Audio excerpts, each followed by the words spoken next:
Senior যুগ্ম মহাসচিব রুহুল কবির রিজভী বলেছেন, হিন্দু মুসলমান লড়াই করে দিল্লির দাসত্ব খান খান করে দেবে। এ সময় তিনি বলেন, অশুভ ইচ্ছার মাধ্যমে ভারত সাম্প্রদায়িক আগ্রাসন অব্যাহত রাখলে বাংলাদেশ বাংলা, বিহার ও উড়িষ্যার দাবি করবে। জাতীয় প্রেস ক্লাবের সামনে ভারতের আগরতলায় বাংলাদেশের সহকারী হাইকমিশনে আক্রমণের প্রতিবাদে বাংলাদেশ পূজা উদযাপন ফ্রন্ট আয়োজিত বিক্ষোভ সমাবেশ ও পদযাত্রায় প্রধান অতিথির বক্তব্যে তিনি এ মন্তব্য করেন। রিজভী বলেন, গোটা বিশ্বের মানুষের চোখ দিয়ে কান্না ধরেছে, আর ভারত আমরা পাশাপাশি আমাদের সংস্কৃতির অনেকটা মিল আছে, তারপরেও আপনারা এতখানি হিন্দুত্ববাদী, এতখানি সাম্প্রদায়িক, এতখানি অন্ধ যে শেখ হাসিনাকে রক্ষা করার জন্য আপনারা বাংলাদেশের মানুষের বিরুদ্ধে, আন্দোলনকারী মানুষের বিরুদ্ধে, শহীদ মুগ্ধর বিরুদ্ধে, শহীদ আবু সাইদের বিরুদ্ধে আপনারা আপনাদের প্রচারণা যেটা চালাচ্ছেন,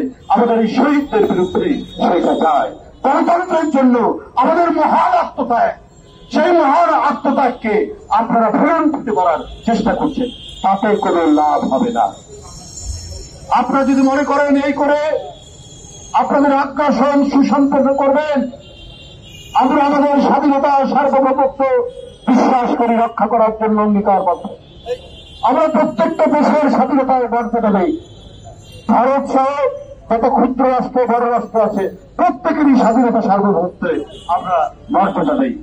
কিন্তু ভারতের শাসক গোষ্ঠী যদি মনে করে যে না, আমি সম্প্রসারণ চালিয়ে আমরা বাংলাদেশ, নেপাল, ভুটান এবং অন্যান্য আশেপাশের দেশ আমরা কবজা করে নেব, এইটা কিন্তু আপনারা পোকার স্বর্গে বাস করছেন। এইটা এই বাংলাদেশের মানুষের তাদের যে তেজস্বিতা, তাদের যে দেশ রক্ষার অন্তর্নিহিত শক্তি, তাদের যে প্রাণের উন্মাদনা, এই প্রাণের উন্মাদনা ভারত কখনোই টের পায়নি। আপনাদের যদি অশুভ ইচ্ছা থাকে, আমরাও তাহলে বলবো আমাদের যে নবাবের এলাকা বাংলা, বিহার, উড়িষ্যা, আমরা সেইটা দাবি করব। যদি আপনারা এইরকম ভাবে একের পর এক